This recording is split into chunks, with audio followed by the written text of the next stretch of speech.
સરથાણા ઝૂમાં વાઘ, સિંહ અને દીપડાના પિંજરામાં સતત સેનિટાઇઝેશન કરવામાં આવી રહ્યું છે। દુનિયાભરમાં HMPV વાયરસનો કહેર ફેલાઈ રહ્યો છે અને સુરત પણ આ વાયરસના પ્રભાવથી બચી શક્યું નથી। વાયરસના કહેરને ધ્યાનમાં રાખીને સરથાણા ઝૂમાં વાઘ, સિંહ અને દીપડાના પિંજરામાં સતત સેનિટાઇઝેશન કરવામાં આવી રહ્યું છે। આ પગલે વાયરસના ફેલાવાને રોકવા માટે મહત્વપૂર્ણ છે। નાગપુરમાં A1 ફ્લૂ H5N1 ના વાયરસના કારણે 3 વાઘ અને 1 દીપડાનું મોત થયું છે। આ ઘટનાએ ઝૂના અધિકારીઓને વધુ સતર્ક બનાવ્યા છે। સેન્ટ્રલ ઝૂ ઓથોરિટી દ્વારા એડવાઇઝરી જાહેર કરવામાં આવી છે, જેમાં હિંસક પ્રાણીઓમાં કોઈ પણ લક્ષણ દેખાય તો તાત્કાલિક પગલાં લેવા સૂચના આપવામાં આવી છે। ઝૂના અધિકારીઓએ જણાવ્યું હતું કે પ્રાણીઓના પિંજરાને નિયમિત રીતે સેનેટાઇઝ કરવામાં આવે અને પ્રાણીઓના આરોગ્ય પર ખાસ ધ્યાન આપવામાં આવે।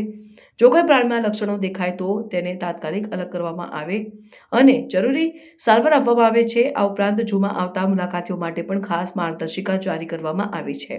મુલાકાતીઓએ ઝૂમાં પ્રવેશતા પહેલા અને બહાર નીકળતા સમયે હાથ ધોવા અને સેનિટાઇઝરનો ઉપયોગ કરવાની સલાહ આપવામાં આવી છે। આ તમામ પગલાં વાયરસના ફેલાવાને રોકવા માટે મહત્વપૂર્ણ છે અને ઝૂના પ્રાણીઓ અને મુલાકાતીઓના આરોગ્યને સુરક્ષિત રાખવા માટે જરૂરી છે।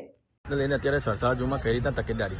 અત્યારે જે નાગપુરમાં H5N1 જે એવિયન ફ્લૂ થયો છે એને લીધે જે 3 વાઘ અને 1 દીપડાનું મોત થયું છે એને ધ્યાનમાં રાખીને નેચર પાર્કના પ્રાણી સંગ્રહાલયમાં જે હિંસક પ્રાણીઓ છે એના માટે તકેદારીના ખૂબ જ ઘનિષ્ઠ પગલાં લેવામાં આવે છે। જેવી રીતે કે અમે દર 15 દિવસે ડિસઇન્ફેક્શન કરતા હતા, હવે અમે દર વીકલી ડિસઇન્ફેક્શનની કાર્યવાહી કરીશું।